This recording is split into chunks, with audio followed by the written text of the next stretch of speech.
ஓம் நமோ சர்க்குருவே போற்றி. கணக்கம்பட்டி அழுக்குமூட்டை சாமி சித்தர் என்பவர் முருகனின் மறு அவதாரமாக கருதப்படுகிறார். அவர் எங்கிருந்து வந்தார் என்று யாருக்கும் தெரியாது. சிலர் அவர் சீனாவில் இருந்து வந்ததாக சொல்வார்கள். அவர் முகமும் சீனாக்காரர் போலவே காட்சியளிக்கும்.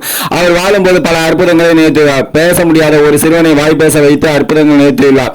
முதலில் அடிக்கடி பழனி இடும்பன் மலை அருகில் நடமாடி கொண்டிருப்பார். திடீரென்று ஒரு நாள் இடும்பன் மலை அருகே பேச்சு மூச்சு இன்றி கிடந்துள்ளார். இவரை ஆஸ்பத்திரியில் கொண்டு போய் சேர்த்த போது அவர் இறந்து விட்டார் என டாக்டர் அறிவித்து விட்டனர்.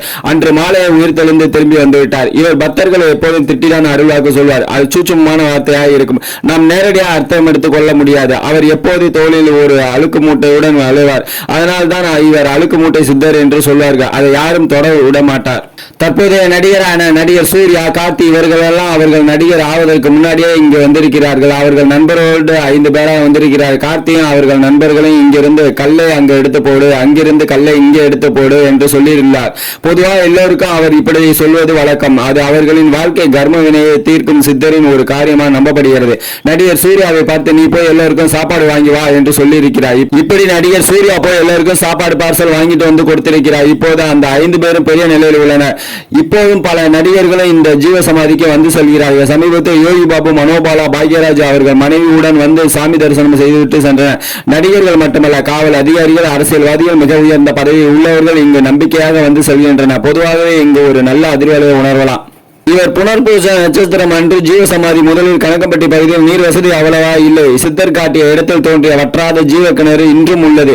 இப்போது பார்த்தாலும் மற்ற இடங்களுக்கும் அந்த கோயிலை சுற்றி உள்ள இடங்களும் உள்ள வளமையை பார்த்தாலே உணரலாம். நன்கு பசுமையாக மரங்களும் செடிகளும் தாவரங்களும் வளர்ந்திருக்கும். இங்கு கேட்பது கிடைக்கும் என எல்லோரும் நம்புகிறார்கள். அதன்படி நடந்ததாக பலரும் சொல்ல கேள்விப்பட்டிருக்கிறோம். இந்த கோயிலில் பௌர்ணமி அமாவாசை அன்று சிறப்பு பூஜைகள் நடைபெறும். அவர் ஜீவ சமாதி அடைந்த புனர்பூச நட்சத்திரம் என்று சிறப்பு பூஜைகள் நடைபெறும். இங்கு வருபவர்களுக்கு நாள் முழுவதும் அன்னதானம் சிறப்பாக நடைபெறுகிறது. பழனி பேருந்து நிலையத்திலிருந்து கோவிலுக்கு நேரடியாக பஸ் வசதி உள்ளது. சித்தரை வழிபட்டு நம் வாழ்வின் துன்பங்கள் தீர்த்து நலமாக வாழ பிரார்த்திப்போம். நற்பவி. ஓம் நமோ சர்க்குருவே போற்றி.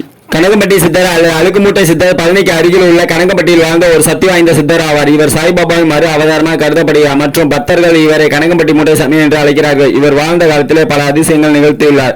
கனகம்பட்டி சித்தர் பற்றிய கூடுதலான தகவலை சில பார்க்கலாம். சக்தி வாய்ந்த சித்தர். கனகம்பட்டி சித்தர் மிகவும் சக்தி வாய்ந்தவராக கருதப்படுகிறார். இவரது ஜீவ சமாதி கனகம்பட்டியில் உள்ளது. அங்கு பக்தர்கள் இன்றும் வழிபட்டு வருகின்றனர். அற்புதங்கள். இவர் வாழ்ந்த காலத்தில் பல அற்புதங்களை நிகழ்த்தியுள்ளார். குறிப்பாக பக்தர்கள் இவரை சாய்பாபாவின் மறு அவதாரமாக கருதுகின்றனர். வழிபடும் முறை. இவரை வழிபடுவதன் மூலம் நினைத்ததை நடத்தி தர முடியும் என்று பக்தர்கள் நம்புகிறார்கள். அமாவாசை நாட்களில் கனகம்பட்டி சித்தர் ஜீவ சமாதிக்கு சென்று வழிபடுவது விசேஷமாக கருதப்படுகிறது. அழுக்கு மூட்டை. இவர் அழுக்கு மூட்டையை எப்போதும் சுமந்து திரிவதால் அழுக்கு மூட்டை சித்தர் என்று அழைக்கப்படுகிறார். கோவில். கனகம்பட்டி சித்தரின் ஜீவ சமாதி தற்போது கோவிலாக மாற்றப்பட்டு பக்தர்கள் வழிபட்டு வருகின்றனர். கனகம்பட்டி சித்தர் ஜீவ சமாதி தற்போது தமிழகம் முழுவதும் மிகவும் பிரசித்தி பெற்ற ஒரு ஆலயமாக இருப்பது இந்த கனகம்பட்டி சித்தரின் ஜீவ சமாதி தான். பழனி என்றாலே நம் நினைவுக்கு வருவது 6 படை வீடுகளில் ஒன்றான முருகப்பெருமானின் ஆலயம் தான். ஆனால் தற்போது அது மட்டுமல்லாமல் கனகம்பட்டி சித்தர் ஜீவ சமாதியை பார்க்க மக்கள் தினந்தோறும் பங்கு படையை எடுத்த வண்ணம் உள்ளனர். கனகம்பட்டி சித்தரை வரலாறாக மற்றொன்றை பார்ப்போம். கனகம்பட்டி சித்தரின் இயற்பெயர் காளிமுத்து என்ற பழனிசாமி. கனகம்பட்டி சித்தர் பிறந்த ஊர் பழனி என்று சொல்கிறார்கள். பழனியிலிருந்து சுமார் 7 கிலோமீட்டர் தொலைவில் அமைந்துள்ளதுதான் இந்த கனகம்பட்டி என்னும் ஊர். தற்போது இருந்து சுமார் 10 வருடங்களுக்கு முன்பு இங்கு ஒரு அழுக்கு துணியுடன் எண்ணற்ற அற்புதங்கள் நிகழ்த்தி வந்தவர் தான் இந்த பழனிசாமி சித்தர். பொதுவாழ்வில் நாட்டம் கொண்ட இவர் எந்நேரமும் முருகப்பெருமான் மற்றும் அவருடைய பெருமைகளை கூறும் கதைகளை அனைவரும் கூறியும் அனுதினமும் கடவுளுக்கு பணியாற்றி வந்தார். பச்சை நிறம் கொண்ட உடைகளை மட்டுமே விரிந்து வழங்கும் பழக்கம் உடையவர். மேலும் அவருடைய கையில் ஒரு அழுக்கு மூட்டை எப்போதும் சுமந்து கொண்டே திரிவார். இதனால் இவரை பைத்தியம் என்று எண்ணற்ற கல்லெடுத்து அடித்து துரத்திய சம்பவங்கள் நிகழ்ந்துள்ளது. கனகம்பட்டி மூட்டை சாமி வாழ்க்கை வரலாறு. திண்டுக்கல் மாவட்டம் பழனியில் இருந்து சுமார் 8 கிலோமீட்டர் தொலைவில் கனகம்பட்டி என்னும் ஊர் அமைந்துள்ளது. கனகம்பட்டிக்கு தெற்கு இருந்து சரியாக 3 அல்லது 4 கிலோமீட்டர் அமைந்துள்ளது சித்தரின் ஜீவ சமாதி. ஆரம்பத்தில் சித்தரை காண ஒரு சில பக்தர்கள் மட்டுமே அங்கு வந்து கொண்டிருந்தனர். அவர்கள் வேண்டுதல் அனைத்தும் நிறைவேறவே அவரின் புகழ் நாடு முழுவதும் பரவ தொடங்கி தற்போது ஒரு நாளைக்கு கிட்டத்தட்ட 50,000 பக்தர்கள் வந்து தரிசிக்கக்கூடிய ஒரு மிகப்பெரிய சக்தி வாய்ந்த சித்தரின் ஆலயமாக இந்த கனகம்பட்டி சித்தர் ஜீவ சமாதி அமைந்துள்ளது. கனகம்பட்டி பழனிசாமி மூட்டை சுவாமிகள் சித்தர் தோற்றம். இந்நேரமும் அழுக்கு நிறைந்த சட்டை மற்றும் குளிக்காத உருவத்தை கொண்டவர் தான் இந்த கனகம்பட்டி பழனிசாமி மூட்டை சுவாமிகள். மேலும் பச்சை நிற அழுக்கு சட்டை மற்றும் அதற்கு நிறைந்த ஒரு மூட்டையை வைத்துக் கொண்டு பழனி முதல் கனகம்பட்டி வரை சுற்றி திரிவார். அவர் வாழ்ந்த காலத்தில் பல்வேறு நபர்கள் இவர் பைத்தியம் என்றும் மேலும் சிலரோ இவர் சித்தரின் அவதாரம் வேண்டுதலை நிறைவேற்று கடவுள் என்றும் அவரை வணங்கி வந்தனர். அழுக்கு மூட்டை சித்தரை என பெயர் வர காரணம் பழனி மற்றும் கனகம்பட்டி சுற்றுவட்டாரங்கள் இவர் அழுக்கு நிறைந்த மூட்டையை கையில் தூக்கி கொண்டு சுற்றியதால் இவர் அழுக்கு மூட்டை சித்தர் என மக்கள் அழைக்க தொடங்கினர். ஆரம்ப காலத்தில் இவரை கண்ட பொதுமக்கள் இவர் ஒரு பைத்தியம் என்று சொல்லை எடுத்து கல்லை எடுத்து அறிந்தனர். பழனியில் உள்ள 2 பெரும் கோயில்களில் ஒன்றான இடும்பன் மலையில் தினமும் அமர்ந்து தவம் செய்வதை வழக்கமாக கொண்டிருந்தார். கனகம்பட்டி சித்தர் நிகழ்த்திய அற்புதங்கள். ஆரம்ப காலத்தில் சித்தரின் அற்புதங்களை கண்டு பலர் அவருக்கு புதிய உடைகள் மற்றும் உண்ண உணவும் வாங்கி பல பேர் கொடுத்தனர். இதனை விரும்பாத சித்தர் அவர்களை அடித்து துரத்த ஆரம்பித்தார். சித்தரின் ஆலயத்திற்கு சென்றாலே ஒருவித புதிய உணர்வுடன் கூடிய அதிர்வலைகள் ஏற்படுவதை உங்களால் உணர முடியும். ஒருமுறை ஒரு நபர் தன் மனதில் ஒன்று நினைத்துக் கொண்டு சித்தரின் இருக்கும் இடம் வழியாக எதற்கு நடந்து சென்று கொண்டிருந்தார். அப்போது அவரிடம் சித்தர் கிழக்கு போய் வடக்கு போய் என்று தெரிவித்துள்ளார். இவர் ஏதோ சொல்கிறார் என்று அதனை கண்டுகொள்ளாமல் சென்ற அந்த நபர் அடுத்த நாள் எதர்ச்சியாக அவருடைய ஊரிலிருந்து கிழக்கு பக்கமாக சென்று பின்னர் வடக்கு பக்கம் உள்ள ஊருக்கு சென்றுள்ளார்.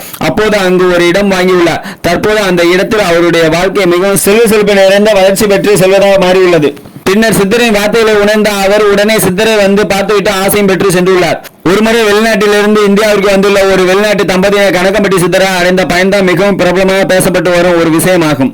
வெளிநாட்டைச் சேர்ந்த ஒரு தம்பதிக்கு தன்னுடைய மகன் பேச்சு திறமையை இழந்ததால் அதற்கு சிகிச்சை பெறுவதற்காக அங்கிருந்து தமிழகத்துக்கு வந்துள்ளனர். சிகிச்சை எந்த பயனும் பெறாத அவர்கள் மன வருத்தத்துடன் பழனிமலை உள்ள முருகப்பெருமானை தரிசிப்பதற்காக சென்றுள்ளனர். அந்த வெளிநாட்டவர்கள் பழனியில் உள்ள முருகன் கோயிலை தரிசிப்பதற்காக திண்டுக்கல்லில் இருந்து பழனி நோக்கி சென்றுள்ளனர். அப்போது கனகம்பட்டி மலையாக செல்லும் போது சித்தரின் அருகில் சென்றதும் காரானது தானாக நின்று இருக்கிறது. அப்போது காரை நிறுத்தி வேலை செய்து கொண்டிருந்த அவர்கள் சித்தர் அவர்களை அழைத்துள்ளார். அந்த காரில் இருந்த பெண்மணி ஒருவித பயம் கலந்த தயக்கத்தோடு சித்தரை நோக்கி சென்று பேசியுள்ளார். அந்த பெண்மணி இடத்தில் சித்தரானவர் எதிரில் உள்ள கடைக்கு சென்று ஒரு பிரியாணி பட்டணம் ஒன்று வாங்கி வா என்று கூறியுள்ளார். அருகில் உள்ள கடைக்கு சென்று பிரியாணி ஒன்றை வாங்கி கொண்டு வந்து கொண்டிருந்தார். இதில் சங்கடமான விஷயம் என்னவென்றால் அந்த வெளிநாட்டு தமிழ் குடும்பத்தினர் ஒரு சைவ சாப்பிடக்கூடியவர்களாகும். என்னை ஒரு பிரியாணி வாங்க சொல்கிறாரே என்ற அந்த குடும்பத்தினர்கள் ஒரு விதமான தயக்கத்தோடு அதனை வாங்கி கொண்டு வந்துள்ளனர். சித்தரிடம் பிரியாணியை கொண்டு வந்த அந்த பெண்மணி இந்தாருங்க என்றார். உடனே சித்தர் அந்த பிரியாணி பொட்டணத்தை உங்களுடைய மகனுக்கு எடுத்துக்கொடு என்றார். தயக்கத்துடன் பொட்டணத்தை குறித்த அந்த பெண்மணி ஒரு மிகப்பெரிய ஆச்சரியம். பிரியாணி வாங்கி வந்த அந்த பொட்டணத்தில் சாம்பார் சாதம் இருப்பதை கண்டு அதிர்ச்சி அடைந்தார். ரோட்டின் ஓரத்தில் நின்று கொண்டிருந்த இந்த பெண்மணியை நோக்கி ஒரு மிகப்பெரிய வாகனம் வருவதை கண்ட அவருடைய மகன் அம்மா வண்டி வருது ஓரமா வாருங்கள் என்று கத்த தொடங்கினார். அப்போதுதான் அவர்களுக்கு புரிந்த இவை அனைத்து சித்தரின் விளையாட்டுகள் என்று. பிரியாணி வாங்கி வந்த பொட்டணம் சாம்பார் சாதமாக மாறியது மற்றும் வாய் பேசாத தன்னுடைய மகன் வாய் பேசியது இவை அனைத்து சித்தரின் மகிமை மிகுந்தவை என அவர் சென்ற இடத்தை நோக்கி கீழே விழுந்து வணங்கிவிட்டு சென்றுள்ள அந்த வெளிநாட்டு தம்பதியினர். கனகம்பட்டி சித்தர் ஜீவசமாதி கோயில் திறக்கப்படும் நேரம் காலை 7 மணி முதல் இரவு 9 மணி வரை இக்கோயிலின் நடை திறந்திருக்கும். மேலும் அமாவாசை மற்றும் பௌர்ணமி தினங்களில் மிகவும் பிரசித்தி பெற்ற பூஜைகள் இங்கு நடைபெறும். கனகம்பட்டி சித்தரின் ஜீவசமாதியை பார்க்க வரும் பக்தர்களுக்கு இடைவிடாத அன்னதானம் நடந்து கொண்டே இருக்கும். ஒரே நேரத்தில் 1000 வாகனங்கள் நிற்கக்கூடிய அளவிற்கு இங்கு இடங்கள் அமைந்துள்ளன.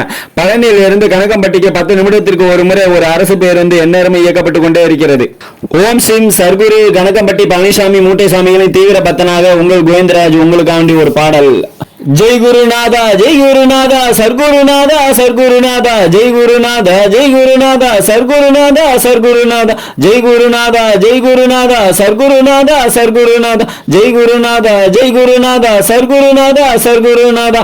சித்தாந்த வீதியிலே சேராத பாதையிலே பித்தாகி அலைந்திருந்தேன் பகவானே கை கொடுத்தாய். சித்தாந்த வீதியிலே சேராத பாதையிலே பித்தாகி அலைந்திருந்தேன் பகவானே கை கொடுத்தாய். ஜெய் குருநாதா ஜெய் குருநாதா சர்க்குருநாதா சர்க்குருநாதா ஜெய் குருநாதா ஜெய் குருநாதா சர்க்குருநாதா சர்க்குருநாதா.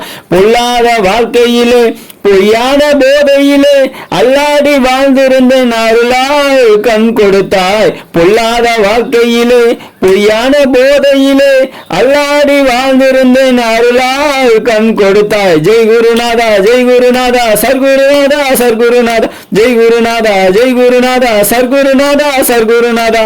திமிங்கல கடலினிலே சீரிடும் மலையினிலே நீந்தி கடைத்திருந்தேன் நீ அல்லோ படகு விட்டாய்.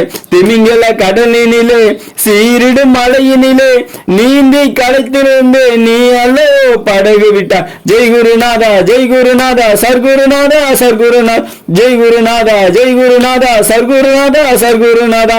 பார்வை இருட்டியது பாதை மிரட்டியது சோர்ந்து படுக்கும் முன்னே தூயவனே துணைக்கு வந்தாய். பார்வை இருட்டியது பாதை மிரட்டியது சோர்ந்து படுக்கும் முன்னே தூயவனே துணைக்கு வந்தாய். ஜெய் குருநாதா ஜெய் குருநாதா சர்க்குருநாதா சர்க்குருநாதா ஜெய் குருநாதா ஜெய் குருநாதா சர்க்குருநாதா சர்க்குருநாதா. பக்தி சிறிதுமில்லை பண்பும் அறிவு இல்லை சீச்சி எண்ணாமல் சிறியவனே ஆள வந்தாய். பக்தி சிறிது இல்லை பண்பும் அறிவு இல்லை சீச்சி எண்ணாமல் சிறியவனே ஆள வந்தாய். ஜெய் குருநாதா ஜெய் குருநாதா சர்க்குருநாதா சர்க்குருநாதா ஜெய் குருநாதா ஜெய் குருநாதா சர்க்குருநாதா சர்க்குருநாதா.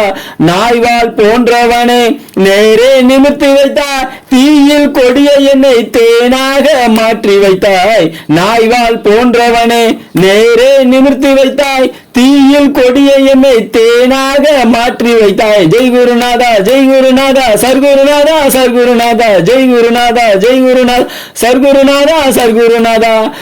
சர்க்குரு ஆனவனே தாயிலும் இனியவனே நிற்கதியாயிருந்த என் உறவு தந்து விட்டாய். சர்க்குரு ஆனவனை தாயிலும் இனியவனே நிற்கதியாயிருந்த என் உறவு தந்து விட்டாய். ஜெய் குருநாதா ஜெய் குருநாதா சர்க்குருநாதா சர்க்குருநாதா ஜெய் குருநாதா ஜெய் குருநாதா சர்க்குருநாதா சர்க்குருநாதா ஜெய் குருநாதா ஜெய் குருநாதா சர்க்குருநாதா சர்க்குருநாதா ஜெய் குருநாதா ஜெய் குருநாதா சர்க்குருநாதா சர்க்குருநாதா. ஓம் ஸ்ரீம் சர்க்குரு கணக்கம்பட்டி பழனிசாமி மூட்டைசாமிகளின் தீவிர பக்தனாக திண்டுக்கல் மாவட்டம் தங்கமப்பட்டி கிராமம் ஜி கோவிந்தரா கணக்கம்பட்டி பழனிசாமி அழுக்கு மூட்டை சாமி சித்தரை வழிபட்டு நம் வாழ்வின் துன்பங்கள் தீர்ந்து நலமாக வாழ பிரார்த்திப்போம். நற்பவி. ஓம் நமோ சர்க்குருவே போற்றி. DTGS ஜி கோவிந்தரா எப்பத்தா யூடியூப் சேனல் உங்களுக்கு பிடிச்சிருந்தா லைக் பண்ணுங்க, ஷேர் பண்ணுங்க, கமெண்ட் பண்ணுங்க. உங்களுக்கு பிடிச்சவங்களுக்கு எல்லாம் இந்த வீடியோவை அனுப்பிச்சு விடுங்க, அவங்களும் கேட்டு பயனடையட்டும். அது மட்டும் இல்லாம கணக்கம்பட்டு போய் அழுக்கு மூட்டை பழனிசாமி சித்தரை வழிபட்டு வந்தீங்கன்னா வாழ்வின் நல்லா இருக்கும் அப்படிங்கிறது என்னுடைய கருத்தாக நான் எடுத்து சொல்றேன். நீங்களும் அதை பின்பற்றது அது உங்களுடைய விருப்பமாக இருக்கும். நன்றி.